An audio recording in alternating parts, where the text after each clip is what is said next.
लेशमानिया donovani for BSc part first zoology paper first. इसके द्वारा जो रोग उत्पन्न होता है उसे काला अजर, दमदम फीवर या ब्लैक फीवर कहते हैं। इसका फाइलम है प्रोटोजोआ, सब फाइलम प्लाज्मोड्रोमा, क्लास मैस्टिगोफोरा या फ्लैजिलेटा, चलन अंगक फ्लैजिला होते हैं और शरीर पेडिकल द्वारा आस्तरित रहता है। सब क्लास है जू मैस्टिगोफोरा, इसमें क्रोमेटोफोर अनुपस्थित होते हैं, एक या अधिक फ्लैजिला उपस्थित होते हैं। ऑर्डर काइनेटोप्लास्टिडा, काइनेटोप्लास्ट उपस्थित होता है। जीनस लेशमानिया, स्पीशीज है डोनोवानी।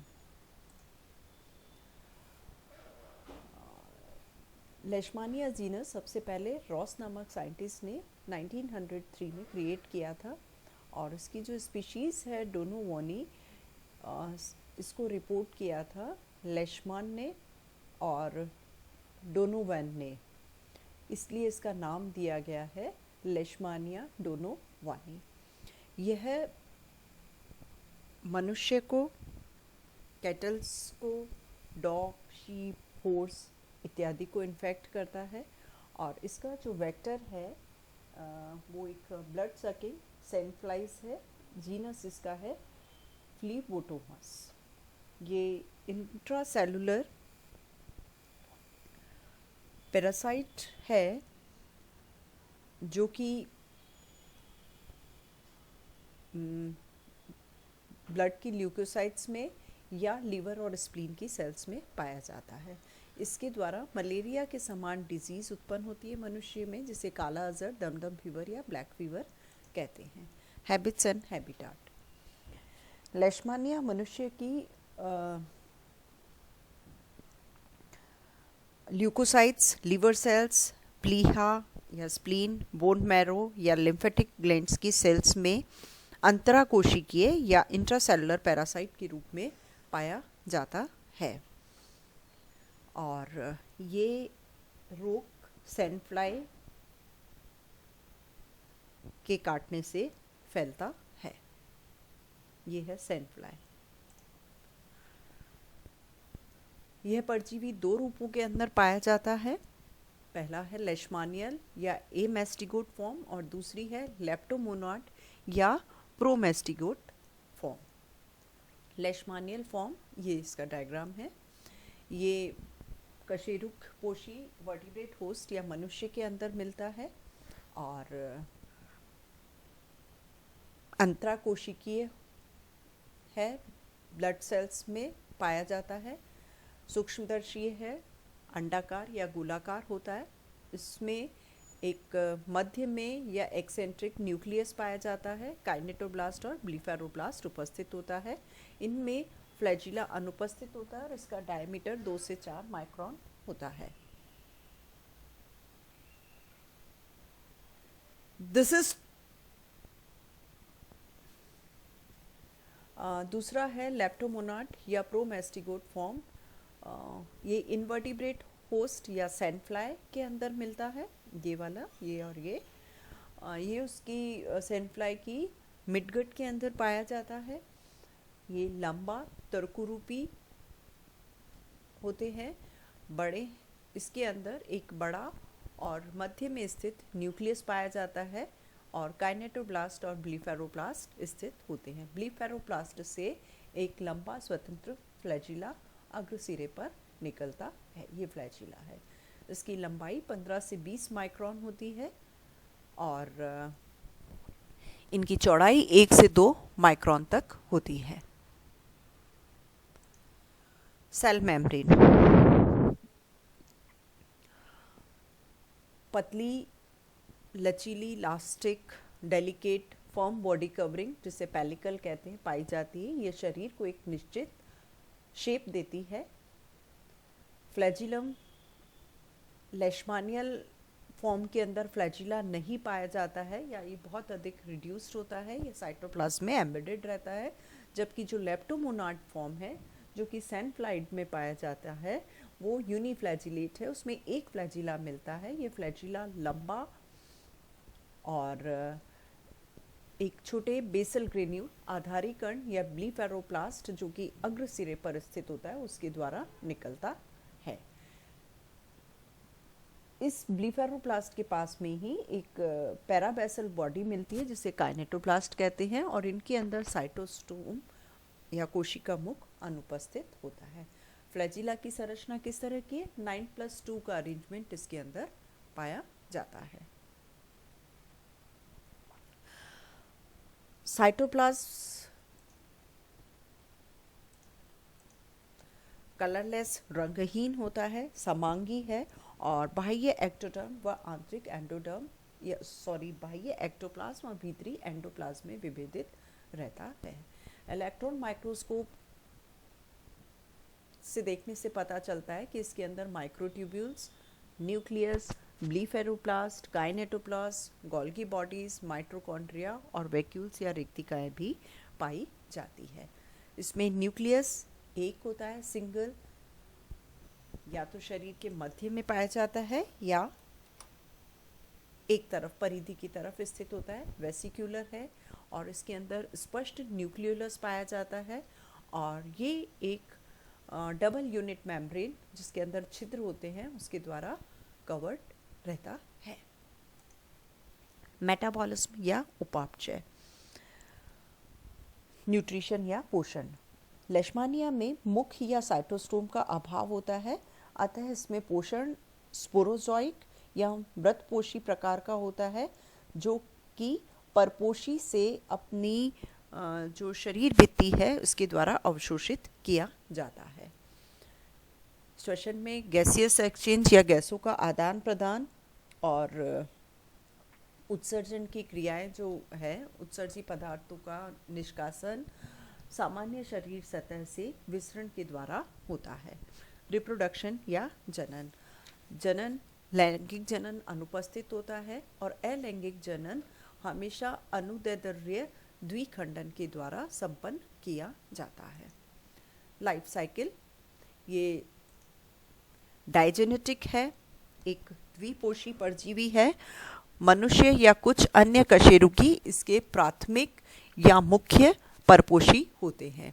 इसके अंदर ये अपनी एमेस्टिगोट रूप में पाया जाता है। द्वितीयक या मध्यस्थ परपोषी या वाहक इसमें होते हैं एकशेरुकी, blood sucking insect, sand fly और रिजर्वायर होस्ट, और इसके अंदर ये अपना प्रोमेस्टिगोट फॉर्म व्यतीत करते हैं। रिजर्वायर होस्ट जो होते हैं वो डॉग्स, जैकॉल, जर्बिल्स, स्क्विरल्स इत्यादि होते हैं। इसके अंदर परजीवी में कोई भी परिवर्तन नहीं आता है, ये सिंपली उसके अंदर रहते हैं जब तक कि इसको नया ह्यूमन होस्ट ना मिल जाए। नेक्स्ट है मनुष्य में लाइफ साइकिल इन मेन। सबसे पहले इन्फेक्शन या संक्रमण। मनुष्य में लिशमानिया का प्रवेश सैंड फ्लाई फ्लियोबोटोमस के काटने पर होता है। बड़ी संख्या में परजीवी लेशमानिया सैंड फ्लाई की बकल कैविटी और फेरिंग्स में पाए जाते हैं, मतलब मुख गुहा और ग्रसनी के अंदर पाए जाते हैं। सलाइवरी ग्लैंड्स या लार ग्रंथियों में ये लेशमानिया अनुपस्थित होते हैं। जब भी ये सैंड फ्लाई स्वस्थ मनुष्य को काटती है तो ये उसके अंदर उपस्थित लेप्टोमोनाड या प्रोमेस्टिगेट फॉर्म को स्किन के अंदर जो ये घाव उत्पन्न करते हैं उसके अंदर छोड़ देती हैं। मल्टीप्लिकेशन या गुणन, इसमें से कुछ फॉर्म्स जो हैं वो ब्लड सर्कुलेशन में एंटर कर जाते हैं और नष्ट हो जाते हैं, जबकि जो परजीवी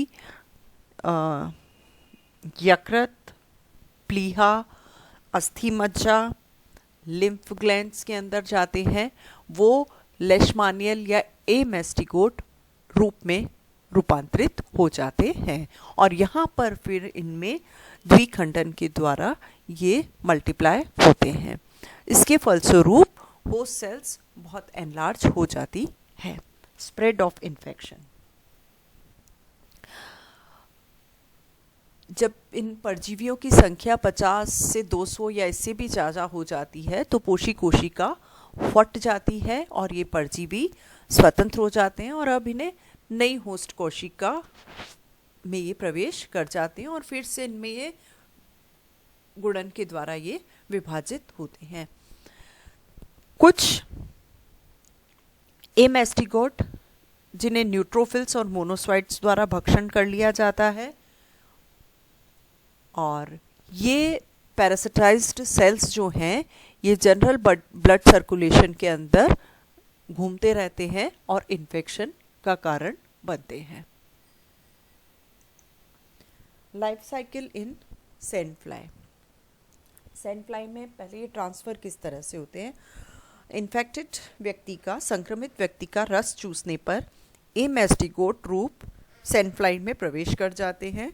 सैंड फ्लाई की मिडगट या मध्यांतर में एमेस्टिगोट रूप लंबे होकर प्रोमेस्टिगोट रूप के अंदर परिवर्तित हो जाते हैं और यहाँ पर इन प्रोमेस्टिगोट रूप के अंदर अनुदैर्ध्य द्विखंडन होता है और 6 से 8 दिन के अंदर ये ग्रसनी और मुख के अंदर फैल जाते हैं और यहाँ पर इन्हें गुच्छों के रूप में देखा जा सकता है। इनके फ्लैजिला आपस में उलझ जाते हैं और यहाँ एकत्रित होकर ये जो एलिमेंट्री कैनाल है उसमें बाधा उत्पन्न करते हैं और इस प्रकार जब ये सैंड फ्लाई, ये इन्फेक्टेड सैंड फ्लाई जब मनुष्य के बाइट करती है तो इन परजीवियों का झुंड सैंड फ्लाई द्वारा बनाए हुए घाव पर छोड़ दिए जाते हैं और इस प्रकार इन्फेक्टेड सैंड फ्लाई मनुष्य को इन्फेक्ट करती है। काला अजहर या दमदम फीवर। लेशमानिया डोनवाली एक खतरनाक बीमारी उत्पन्न करता है जिसे काला अजहर, दमदम बुखार कहते हैं। यह रोग मुख्यतः भारत, चीन, मेडिटेरेनियन कंट्रीज और अफ्रीका के कुछ भागों में पाया जाता है। रोग की शुरुआत में बुखार आता है, लगातार बुखार बना रहता है और स्प्लीन और लिवर, प्लीहा और लिवर यकृत के अंदर स्वेलिंग आ जाती है, वो बढ़ जाते हैं। उसके बाद में बहुत कमज़ोरी आ जाती है, एनीमिया हो जाता है और black sickness, darkening of skin हो जाती है। एडवांस स्टेजेस के अंदर रोग की अधिकता की स्थिति में रोगी की चमड़ी या स्किन सूखी, खुरदरी, काली और धब्बेदार हो जाती है। इसी लक्षणों के कारण इसे काला अजहर कहते हैं। बाल बहुत ब्रिटल हो जाते हैं, कड़े हो जाते हैं और टूटने लगते हैं और यदि इसका ट्रीटमेंट ना किया जाए तो पेशेंट की, मरीज की 2 साल के अंदर अंदर मृत्यु हो जाती है और मृत्यु का कारण होता है सेकेंडरी इन्फेक्शन अवस्था जो कि बैक्टीरिया और वायरस के संक्रमण के कारण होती है। असाइनमेंट